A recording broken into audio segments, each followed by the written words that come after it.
벗어나기 힘들 것이란 전망이 우세하다. 일본은행이 목표로 제시한 2% 물가 상승률에 턱없이 못 미치는 저물가 상황이 지속되는 가운데 대외 리스크까지 커지자 추가 양적 완화 옵션을 꼭 쓰겠다는 강도 높은 발언을 내놓은 것이다. 마이너스 금리를 더 낮추는 방안, 장기 금리 유도 목표치 인하, 성장지수 펀드 등의 자산 매입 확대, 본원 통화 확대 등 4가지를 제시했다. 유럽 일부 국가처럼 마이너스 금리 정책을 일반 시중은행으로 확대 적용할 수 있다는 점도 거론하고 있다. 현재 일본 금융권의 일반 예금 금리는 연 0.001%, 3년 만기 정기적금 금리는 연 0.015%로 사실상 제로금리 수준에 가깝다. 일본의 장기 대출 금리도 2010년 연 1.60%에서 지난해 연 1.0%로 낮아지면서 예대 마진이 급격히 줄고 있다.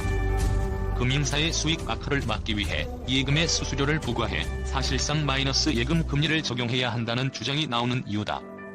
일본은행이 국약 처방을 거론하고 나선 배경에는 일본의 물가 상승률이 당초 기대에 못 미치면서 디플레이션에 다시 빠질 수 있다는 우려가 크기 때문이다. 지난 6월과 7월 일본의 소비자 물가지수는 전년 동월 대비 각각 0.6% 증가에 그쳐 2017년 7월 이후 가장 낮았다. 물가가 오르지 않는 이유로는 소비심리 위축이 우선 거론된다. 소비자 태도지수는 전년 동기 대비 14개월 연속 하락하며 지난달 5년 4개월 만에 최저치를 찍었다. 글로벌 경기 둔화에 따른 에너지 가격 하락 등도 물가 하방 요인으로 꼽힌다. 여기에 소비자의 실질 소득은 제자리 걸음이고 기업의 기초 체력은 약해지고 있다. 일본 후생노동성이 이날 발표한 매월 근로통계조사에 따르면 7월 실질 임금은 전년 동월 대비 0.9% 감소하며 7개월 연속 마이너스를 기록했다. 1인당 현금 급여 총액은 37만 7,334엔으로 0.3% 하락했다. 중소기업의 업황 판단 지수는 7월에서 0.9를 기록하며 2년 7개월 만에 마이너스로 돌아섰다. 10월 소비세율을 8%에서 10%로 인상해 주요 소비제품 가격이 일제히 오르더라도 물가 상승률이 1%를 넘지 못할 것이란 전망이 주를 이루는 이유다. 주요 일본 민간 경제연구소들은 올해와 내년 일본의 물가 상승률이 0.8% 수준에 그칠 것으로 내다보고 있다. 1. 아베노믹스 시행 이후 나름 순항했던 일본 경제도 부쩍 풀이 죽은 모습이다. 지난 7월 일본 정부는 올 실질 GDP 증가율 전망치를 기존 1.3%에서 0.9%로 크게 낮췄다. 일본 중앙은행인 일본은행도 실질 GDP 증가율 전망치를 0.8%에서 0.7%로 하향 조정했다. 아시아의 양대 성장축인 중국과 인도도 2분기 각각 6.2%와 5.0% 성장했지만 성장의 폭은 크게 줄었다. 물가 측면에서도 마이너스의 등장이 늘고 있다. 한국은 올 8월에 1965년 통계 작성 이래 처음으로 소비자 물가가 하락했다. 잃어버린 20년 기간에 장기 디플레이션을 경험했던 일본은 아직도 물가 하락의 늪에서 탈출하지 못한 모습이다. 2015년 이후 올 7월까지 일본의 월별 소비자 물가지수를 살펴보면 전체 기간의 30.91%인 17개월 동안 전월 대비 마이너스 성장을 기록했다. 올 들어서도 1월과 6월, 7월에 마이너스를 찍었다.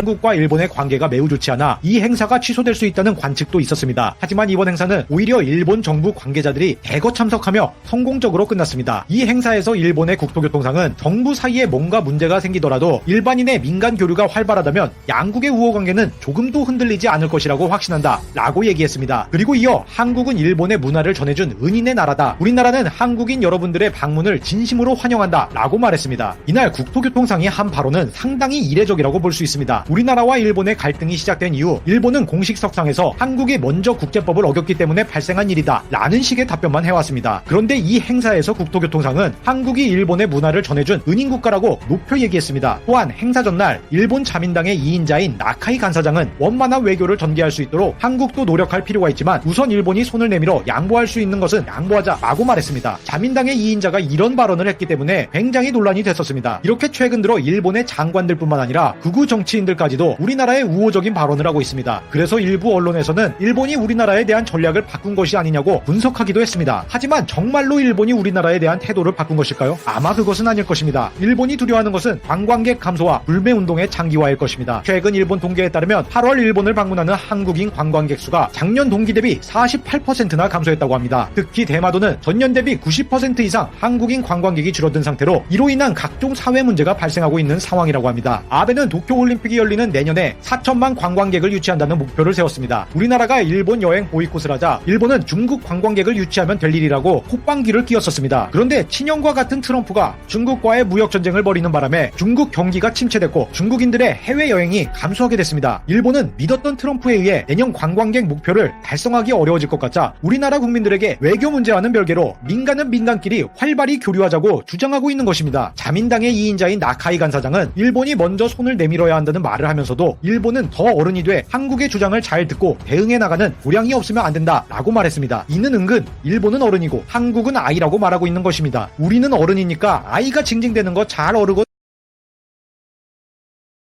대국인데 이 판을 이기면 그 다음에 한 판 더 이겨야 되고 그리고 또 한 판을 더 이겨야지만이 세 판을 이겨야지만이 최종 예선전에 이제 진출할 수 있는 거죠. 이 본인 방정 같은 경우는 역사와 전통을 자랑한다고 제가 말씀을 드렸잖아요. 어떤 대회면 마이니치 신문에서 이제 주최 주관하고요. 우승 상금은 2,800만 행입니다. 2,800만 행이니까 우리 돈으로 하면 우승 상금이 한 3억 원 정도 되는 시합이다. 이렇게 이제 보시면 되겠고요. 스미레가 상대하는 선수가 바로 요 선수인데 야마모토 겐타로라고 하는 선수인데요. 1980년생입니다. 초반 부분부터 한번 살펴보도록 할 텐데요. 지금 날일자로 그냥 굳혔습니다. 하나 걸쳐두고 이제 받았는데 옛날에 유창혁 구단이 이렇게 눈목자로 두는 수를 상당히 유행시켰던 적이 있어요. 90년대. 근데 이걸 갖다가 약간은 콤팩트하게 변형시킨 수라고 볼 수가 있겠습니다. 날일자. 요즘 인공지능 바둑에 아주 맞는 그런 수가 아닌가 생각이 됩니다.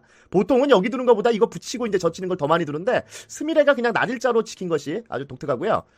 지금 쳐들어왔죠. 쳐들어오니까 다가섰는데 보통은 여기를 두면 더 여기를 붙이는 거잖아요. 이거 두고 이제 단수 치면은 있고 이을 때 이제 여기를 끊고요. 보통 이제 이렇게 진행이 되는 건데 원래 이렇게 된다고 생각을 하고 있었어요. 근데 스미레가 여기서 이렇게 두 칸을 압박을 했는데 이건 진짜 잘 안 나오는 그런 수법 중에 한 가지가 되겠습니다. 뭐 자신이 있었다고 봐야 되겠죠. 붙이고 이제 뛰었는데 스미레가 이제 두 칸으로 공격적으로 이제 전개를 했고요.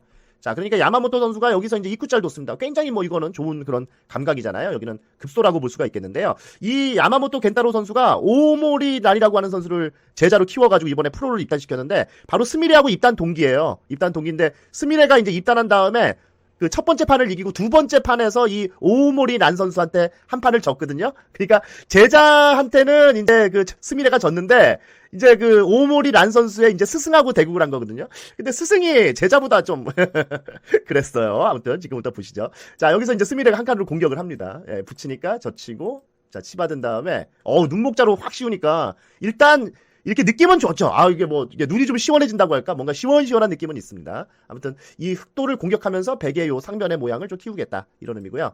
이걸 이제 급소를 알렸는데, 여기서는 당연히 찝어야 돼요. 지금은 넉넉고 이거 받았다가는, 여기 두고, 이거 나와서 딱 끊는 순간에, 완전히 이 장뗏말이, 곤마가 되는 거죠. 지금 이렇게 살아야 되는데, 이거는 지금 흑의 입장에서는 완전 이렇게 씌워가지고, 다 잡자고 나와도 지금 곤란한 그런 상황이 될 수가 있겠습니다. 그러니까 이제 이거 찝고, 이렇게 이제 입구짤 도는데, 여기가 요거 도도 요 호구가 선수가 되면은 여기가 끊기지가 않아요. 그죠? 요 호구 교환이기 때문에 이거 도도 끊기지가 않는다. 이게 찝는 수가 정수가 되겠습니다. 자, 이거 이제 달아놨죠. 여기는 이제 어느 정도 하나 센터링 날렸는데 이거 뭐 완전히 방어를 갖다가 스미레가 잘 받다 보니까 흑이 이제 도망가야 되는 처지가 됐습니다. 근데 여러분 잘 아시지만 스미레가 최정가치 두잖아요. 굉장히 공격적인 바둑을 둔단 말이에요. 그러니까 지금 상황에서는 이 스미레의 수법이 상당히 유력했던 거예요. 지금 붙였는데 여기 있고요. 날일자 둔 다음에 한 칸 뛰었는데 계속해서 지금 집을 벌면서 흑을 압박하니까 돌이 어때요? 피곤하죠. 그러니까 스미레의 강점이 조금 이제 어렸을 때, 뭐 어렸을 때라고 지금도 어리지만 10살밖에 안 됐으니까 9살 때 올해 초의 느낌과 약간 다른 게 뭐냐면 조금 안정적이에요. 공격을 하더라도 그냥 뭐 말도 안 되는 때를 쓰는 그런 게 아니고 안정적으로 둔다는 것이 이 스미레의 강점이 되겠습니다. 지금은 굉장히 그 실리를 벌면서 공격하는 거니까 안정감이 분명히 있는 거죠. 자, 붙여서 나왔는데 치받고 여기를 들여다본 게 아주 급소를 알렸습니다. 이게 급소를 딱 알리니까 여기 상변이 자동으로 정리가 되고 또 한 가지가 여기가 쌍리비 선수가 돼요. 이게 여기 받아야 되잖아요. 그럼 요 쌍리비 선수가 되니까 여기 끊는 게 약점이 없어지는 거예요.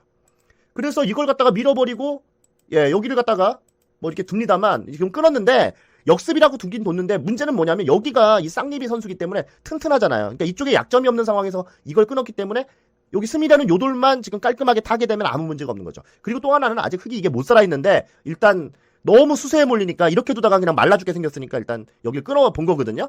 근데 스미레가 공격도 잘하는데 타개도 잘해요. 자, 이거 밀어붙이고 여기 입구자 도는데 수를 늘리면서 모양을 정비하는 거죠. 그리고 여기가 얼핏 보시면 막 이렇게 씌우면은 이거 백이 굉장히 곤란해 보이잖아요. 전혀 그렇지가 않아요. 흙이 안정적이지가 않아요. 이렇게 붙이면 이거 둬야 되잖아요. 그럼 여기 두고 이게 패가 아니고요. 따내는 순간에 뒤로 치면 이게 촉촉수로 잡힙니다. 이렇게. 이게 약점이 많아가지고 입구자 나왔을 때 지금 잡힐 돌이 아니다. 그러니까 입구자 두고 붙인 다음에 여기를 찝었는데 이 수는 이걸 이어두게 만드는 게 이제 급소를 갖다가 여기 입구자가 있으니까 이게 급소를 찌른 거라고 생각한 건데 전혀 그렇지가 않았고요. 또 한 가지는 뭐냐면 여기를 안 치고 이걸 젖히잖아요. 그러면 스미레가 이걸 치고 이렇게 치는 걸 갖다가 두려워한 거예요. 따내면은 여기 치고 단수 치고 이걸로 완전 여기 다 잡히죠. 이 붙인 수가 이 무서운 노림이 있어요. 그러니까 야마모토 선수가 이걸 갖다 알고 있으니까 여기를 찝은 거예요. 이거 지금 젖혔을 때 여기 두고 이거 나가면은 이거 단수 치고 여기를 갖다 단수 치는 수가 있습니다. 그러면 따내면 이거 단수 이렇게 돼가지고 축이 돼버리니까 다 죽잖아요. 그럼 이거 실어가지고 여기서 이거 이으면은 그때 이거 이었을 때 여기 장문하고 요 석점 끊는 걸로 완전히 외통이죠. 꼼짝없이 걸려드는 거예요. 그러니까 이런 상황이 되기 때문에 여기서 이 찝는 수는 무조건 둬야 되는 겁니다. 이거 안 뒀다가는 진짜 끝나버리는 거죠. 자, 젖혀서 일단 선수 교환한 다음에 이제 이렇게 됐는데 자, 요 뛰니까 지금 백이 사는 데는 아무 지장이 없었단 말이에요. 요 이제 끊는 수까지 있으니까 흙이 받아야 되잖아요. 그때 막아서 여기서 지금 집이 거의 8집 나고 살았습니다. 8집 나고 크게 살았기 때문에 이제는 여기 지금 아까 전에 방치났던 흙돌이 살아야 되는 상황이 됐죠. 그러니까 흙이 여기 공격하면서 여기 좀 집을 만든 건 있습니다만 백도 집이 너무 짭짤하게 났어요. 그리고 또 하나는 주도권인데 결국은 여기가 살아버리니까 흙돌이 계속해서 곤마다라는 얘기죠. 자, 젖히고 이걸 이제 늘었는데 여기를 막아버렸습니다. 스미레가 왜 막아버렸냐면 아직도 못 살았어요. 이거 늘어서 살아야 된다는 얘기죠. 한마디로. 그러니까 이제 도저히 또 못 견디고 끊었는데 이게 끝낸 타이밍이 또 별로였어요. 왜냐면 자기께 못 살아있기 때문에 의미가 없는 거예요. 이 돌려치기를 받을 수가 없습니다. 이거 끊으면 지금은 이렇게 스미레가 돌려쳐버릴 수도 있고요. 또 한 가지는 이 상황에서는 이제 스미레가 둘 수 있는 방법이 많아요. 이을 수도 있는데 있는 거는 아마 안 뒀을 거고요. 분명히. 이걸 돌려치고 아마 여기를 이렇게 나갔을 것 같아요. 그러면 이 두 점을 버리는 게 아니고요. 이걸 두면은 여기 단수 치고 이렇게 젖혀가지고 이 상황이 된 다음에 여기 이제 젖혀서 이어버리면은 지금 이제 이사활이 걸려서 무조건 받아야 되거든요. 그 다음에 이제 백이 뭐 여기를 갖다 이렇게 잇는다든지 하면은 이게 지금 흙돌이 좀 이상하죠. 예, 그러니까 상황 자체가 여기를 갖다 빈상각이라도 늘어야 되는데 이어버리니까 여기가 너무 깔끔하게 됐고 요 돌만 안 잡히면 되는데 이게 얼핏 보면 여기도 가지고 다 잡힌 것 같이 보이는데요. 그렇지가 않았어요. 이 붙이는 수가 엄청난 강수가 있었습니다. 여기가 하나 끊어진 돌이 있기 때문에 요 돌이 지금 잡힐 돌이 아니라는 거예요. 얼핏 보면은 백이 굉장히 지금 수세에 몰린 것 같은데 전혀 뭐 스미레는 수세에 몰렸다고 생각 안 하는 거죠. 젖혔는데 맞젖히고 뒤로 쳤죠. 이걸 갖다가 끊을 수가 없습니다. 끊으면 늘고 여기 둘 때 여기가 여러분 요 단수가 선수가 되잖아요. 그러면 요 단수가 선수가 되면은 여기가 또 선수잖아요. 그 다음에 이거 막아버리면 여기가 빅이 나버려요. 이게 빅이 돼버리면은 한마디로 말하면 이렇게 되는 거예요, 여러분. 이게 이제 요게 빅이 만약에 된다. 뭐 이런 식으로 여기 받아야 되거든요. 근데 이게 지금 이렇게 두면은 이게 빅도 아닐 뿐더러 여기가 지금 하나 교환이 필요한 거고 빅이 나더라도 주변 이게 둘러싸가지고 전부 다 백이 다 막았기 때문에 흙이 무조건 안 되는 거죠. 그러니까 뒤로 칠 수밖에 없는데 이거 두고 이제 여기 이으니까 밀고 나갔을 때 여기 이제 오히려 흙이 잡히게 생겼잖아요. 이걸 받았는데 이거 넣으니까 지금 흙이 여기가 못 살아있는 상황에서 지금 여기가 뚫려버리니까 받기가 어렵죠. 그리고 백의 입장에서 여차하면 여기 한 점 잡아서 살 수도 있으니까요. 예, 지금 뛰었는데 계속 이걸 뛰어나가면서 여기서 쌍립 쓰고 자, 요거는 이제 한 방 알렸습니다. 붙이는 수로 인해서 좌변은 또 정리가 됐어요. 자, 요렇게 이제 여긴 두 점을 깔끔하게 이제 스미레가 잡는 걸로 이제 여기는 귀결이 됐고요. 마지막 승부가 이제 이거 잡으러 가는 건데 야마모토 겐타로 선수가 사실 그 스미레는 여차하면 여기가 이렇게 되는 게 있어가지고 여기 그 집 나는 게 일단 한 집이 보장이 돼 있기 때문에 여기서 그 한 집 나는 거는 그렇게 어려운 상황은 아니었어요.